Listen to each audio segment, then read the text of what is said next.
નમસ્કાર. શિક્ષણના પ્રેરણા પુષ્પ વિષયમાં હું બલદેવ પરી આપનું હાર્દિક સ્વાગત કરું છું. આપણે બહુપદીમાં પાર્ટ 3 નો અભ્યાસ કરશું. પાર્ટ 2 ની અંદર આપણે જુદા જુદા મુદ્દાઓને ધ્યાનમાં લેશું. પહેલા બહુપદી કયા પ્રકારની હોય તો આપણે સામાન્ય રીતે બાળકોને સમજાવવા માટે આવી રીતે ઉપયોગ કરશું. ભાજ્ય બહુપદી, ભાજક, ઉપર મળે તે ભાગફળ અને ત્યારબાદ જે વધે તે શેષ. એને સાદું એક ઉદાહરણ લઈને 37 ને આપણે 5 વડે ભાંગીએ તો 37 ભાજ્ય બહુપદી, ભાજક 5 છે અને ભાગફળ એટલે 5 સત્તા 35, તો 7 જે છે એ ભાગફળ થશે. અને અહીંયા આપણે ખબર છે ભાગાકારમાં બાદબાકી કરતા 2 મળે છે.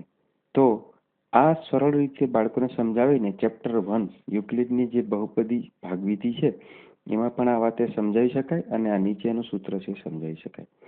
ત્યારબાદ જોઈએ આપણે આગળ, તો એ ભાગાકારની રીતથી આ દાખલા પૂછાતા હોય છે, એ અઘરા પણ પડતા હોય છે બાળકોને. તો આપણે 5x વર્ગ વત્તા 6x વત્તા 3 ને x વત્તા 3 વડે ભાગવાનો પ્રયત્ન કરીએ. પ્રથમ x વત્તા 3 વડે ભાગીએ છીએ, સાદી રીતે ભાગાકારની જેમ કરીએ તેવી જ રીતે. અહીંયા જોઈએ છે કે 5x વડે ભાગવા પડશે, કારણ કે આ 5x વર્ગ છે તો અહીં એક ઘાત ઘટાડવી પડે એટલે 5x નો વર્ગ મળે. તો કેવી રીતે મળે? તો અહીંયા જોઈએ છે કે આ બેનો ગુણાકાર કરવાનો. તો અહીં સાઈડમાં આપણે ગુણાકાર મૂક્યો છે, 5x વત્તા x વત્તા 3. આ 5x ગુણ્યા x એટલે 5x નો વર્ગ, 5 ગુણ્યા 3 એટલે 5 તેરી 15. તો અહીંયા આપણે સાદું રૂપ મળ્યું. એ સાદું રૂપને અહીંયા મૂકી દેવાનું આપણે, અને પછી બાદબાકી કરવાની છે. બાદબાકી કરતા આપણને સામાન્ય રીતે પેલું પદ તો કેન્સલ થઈ જતું હોય, 5x વર્ગ 5x વર્ગ, અને 15 માંથી 6 એટલે -15 થઈ જાય. બાદ કરશો એટલે -9x વત્તા 3 મળે. ફરી વખત આપણે અહીં 9 લાવવા છે. 9 છે ને અહીંયા x છે, તો આપણે કેટલા વડે ગુણવા જોઈએ? તો તરત ખ્યાલ આવે કે -9 વડે ગુણવા જોઈએ. -9 વડે એને ગુણીએ તો આ બંનેનો ગુણાકાર -9 અને x વત્તા 3 નો ગુણાકાર સાઈડમાં કરી અને આપણે જોઈએ કે -9x વત્તા 3, તો એ સાદુરૂપ મળે આપણને -9x ઓછા 27 9 તેરી. એને ફરી વખત અહીં મૂકી દો, બાદબાકી કરો અને જે મળે એ છેલ્લે જે પદ મળે છે એ જોઈએ તો 30 મળે છે. 30 છે આપણી પાસે 27 ઓછે ઓછે વત્તા 27 વત્તા 3 એટલે 27 વત્તા 3 30 શેષ મળે. તો આ રીતે આપણે ભાગાકારને સરળ રીતે ભાગાકાર કરી બહુપદીના અને સમજાય છે. કે બીજું એક ઉદાહરણ જોઈએ, થોડું મોટું હોય એવું. 5x નો ઘન 9x વર્ગ વત્તા 3 8x વત્તા 20 ને x વત્તા 2 વડે ભાગાકાર કરીએ. ફરી વખત અહીં જોઈ શકીએ છીએ કે 5x ઘન છે, x ઘન છે એટલે અહીં x નો વર્ગ આપણે લેવો પડે. તો અહીંયા જોઈએ x વર્ગ વાળું પદ આગળ સહગુણક 5 છે, તો 5 પણ આપણે સાથે લાવવા જ પડે, કારણ કે પેલું પદને આપણે લોપ કરવાનું છે, તો એ ધ્યાનમાં રાખવાનું. તો આ 5x અહીંયા છે આપણી પાસે મળ્યા તે, અને x વત્તા 2 નો અહીંયા ગુણાકાર કરવામાં આવે તો આ રીતે આપણને મળે. અને એ સાદુરૂપને આપણે અહીં સાઈડમાંથી લઈ જઈએ ત્યાં, અને એની બાદબાકી કરીએ એટલે આપણને પરિણામ છે એ સીધું મળશે -x વર્ગ વત્તા 8x. તો -x વર્ગ જે વધ્યા -10 માંથી 9 ગયા એટલે, તો -x વર્ગ અહીંયા માઇનસની નિશાની આવી જોઈએ, એ ખ્યાલ આવવો જોઈએ. તો એને x વત્તા 2 વડે આપણે ભાંગી શકીએ. -x વડે ભાંગીએ એટલે x વર્ગ મળી જાય. તો આપણે એક ઘાત ઘટાડવાની છે. તો અહીંયા એ ભાગાકાર કરવા માટે ફરી વખત -x ને x વત્તા 2 વડે ગુણાકાર કરીએ તો એ ગુણાકારનું સ્વરૂપ આપણને x વર્ગ વત્તા ઓછા 2x મળે. તો અહીંયા મૂકી દેવાના, અને ફરી વખત એની આપણે બાદબાકી કરીએ તો એ બાદબાકી કરતા આપણને પરિણામ જે મળે 10x વત્તા 20, એને આપણે ફરી વખત એની 10 વડે ગુણશું. 10 વડે ગુણશું એટલે અહીંયા 10 છે એટલે 10, x તો છે જ આપણી પાસે. ફરી વખત આ બંનેનું સાદુરૂપ આપવાનું. તો અહીં સાઈડમાં આપણે એનું સાદુરૂપ આપી શકીએ. અને ખ્યાલ જ એ ડાયરેક્ટ પણ કે 10 ગુણ્યા x એટલે 10x, અને 10 દુ આ બંનેનો ગુણાકાર એટલે 20. તો છેલ્લું પદમાં જો બે સેમ મળ્યા છે, બાદબાકી કરશે એટલે જવાબ પણ કેવો મળશે? 0. તો અહીં શેષ કંઈ વધતી નથી.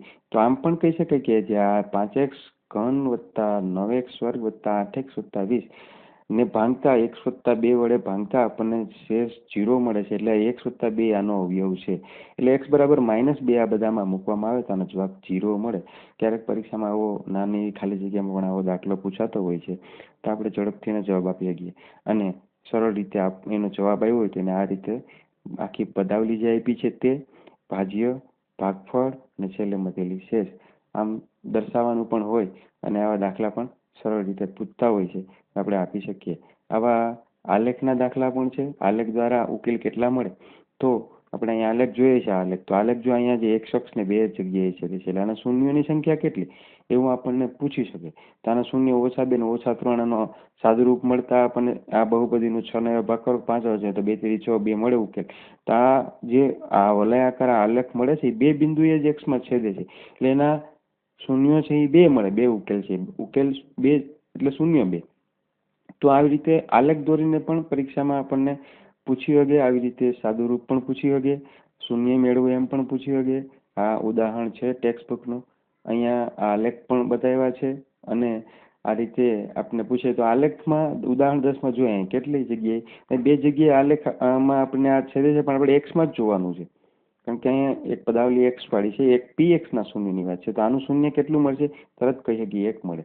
આનું શૂન્ય કેટલું મળશે તો કે 1 મળે. આગળ જોઈએ તો આનું શૂન્ય ક્યાંય છેદતું નથી તો એનું શૂન્ય ના હોય એટલે 0.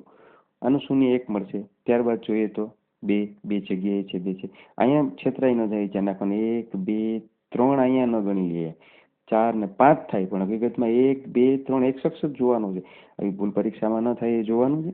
આ રીતે શૂન્ય ઝડપથી કહી શકીએ. આ 2.2 દાખલા છે એમની અંદર પણ આ કેવી રીતે મેળવી શકાય શૂન્ય, તો એક દાખલો ગણીએ આપણે. પહેલો x વર્ગ ઓછા 1 સાદુરૂપ આપીએ તો x સામાન્ય કાઢીએ તો x મળે આપણને.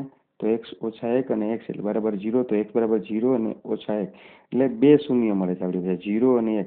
એટલે આપેલ બહુપદીના શૂન્યોની સંખ્યા કેટલી થઈ, 2 થઈ. પછી આલેખની વાત થઈ તો જો અહીં એક જ બિંદુમાં છેદે છે, એક જ છે. અહીં એક પણ નથી છેદતું, છેદે છે પણ y ને પણ y ની વાત નથી અહીંયા.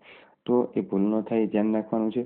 બીજા 4 ઉકેલ પણ જોઈ લઈએ. આના જોઈએ 3 બિંદુમાં છેદે છે, ત્યારબાદ 2 બિંદુમાં, 4 બિંદુમાં, 3 બિંદુમાં. આ રીતના આલેખ પરીક્ષામાં પૂછે. આ બોર્ડમાં પૂછાઈ ગયેલો દાખલો છે તો આપણે જોઈ શકીએ છીએ કે કેટલી જગ્યાએ આલેખ છે એ એક શખ્સને અંદર છેદે અથવા એના શૂન્યની સંખ્યા કેટલી, તો આપણે જોઈ શકીએ કે 3. તો આ રીતે પરીક્ષામાં પૂછી શકાય છે. ધન્યવાદ. નવા વિડીયો તરફ આપણે જઈશું ત્યારે ફરી વખત મળશું વિડીયો 4 ની અંદર. આભાર. જોતા રહેજો. યુટ્યુબ પર પણ આ વિડીયો મૂકેલા છે, આપને ફ્રી મળી શકશે. Thank you.